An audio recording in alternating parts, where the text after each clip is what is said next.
Welcome back to RCM Mastery. Today's explainer tackles a massive foundational concept in medical billing, and that's the COBRA plan. Now, navigating insurance continuation can honestly feel like wandering through a maze, but don't worry, we're going to break down exactly how this absolutely critical safety net functions. Let's dive right in. Here's our roadmap for today's explainer. We'll be hitting what is the COBRA Act, who qualifies, the 60-day window, paying the premium, duration, and exceptions, and we'll wrap it all up with a final review.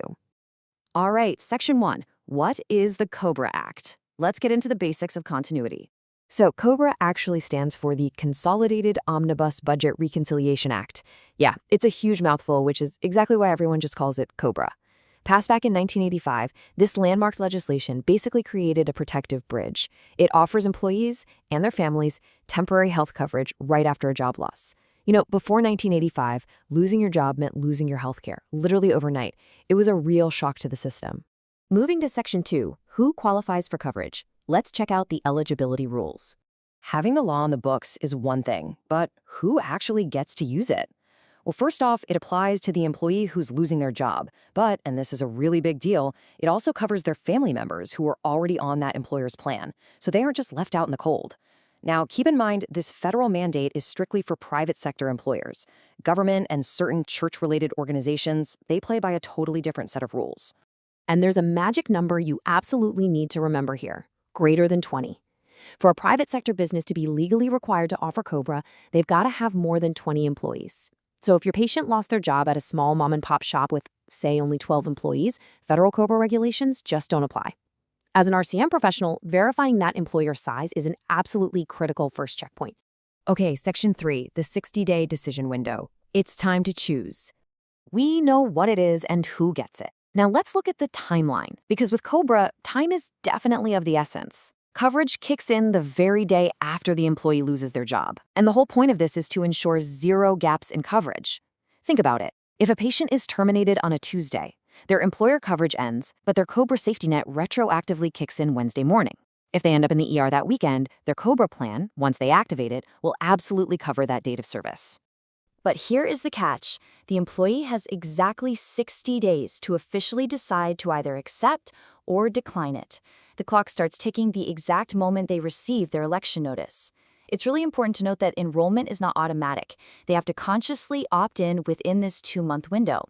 If they miss day 60, that safety net just completely vanishes. Section 4, paying the premium. Let's follow the money. This is where the logistical rubber meets the road. COBRA relies on this kind of unique split payment process. Step 1, when an employee accepts coverage within that 60-day window, the employer actually makes the first initial payment to satisfy the immediate premium. But then in Step 2, the baton gets passed. It becomes the sole responsibility of the former employee to pay all the remaining premiums. And because the employer isn't subsidizing it anymore, the employee is usually paying 100% of the cost out of pocket plus an admin fee.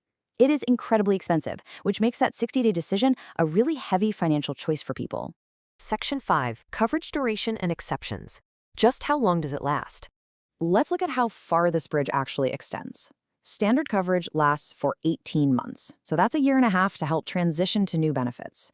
However, the law does recognize severe life events. Extended coverage lasts for 36 months. That's a full 3 years. This specifically applies to a spouse navigating a divorce from the covered employee or in the tragic event of the employee's death. It's there to make sure dependents aren't immediately stripped of their health care during an already tough time. Now, there is a hard stop you should know about. If an employer loses their business entirely, like they go bankrupt or just close their doors, COBRA coverage does not apply. The logic here is pretty simple. COBRA extends an existing health plan. If the business ceases to exist, well, the plan ceases to exist too. It's the ultimate exception to the rule. Section 6, final review. Let's look at the complete COBRA journey.